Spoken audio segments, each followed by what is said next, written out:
Sveiki atvykę į kino ir televizijos stovyklą. Su jumis Žygimantas Stakėnas.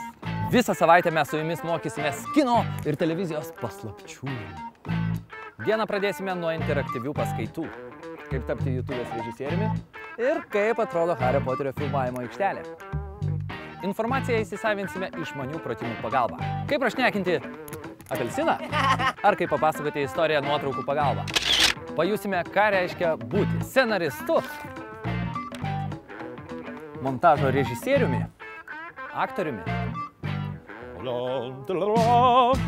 operatorium, prodiuseriu. Ne, man taip netinka, darysim viską kitaip. Ir visi kartu sukursime trumpametražį filmą. Kino ir televizijos stovykla. Kviečiu asmeniškai.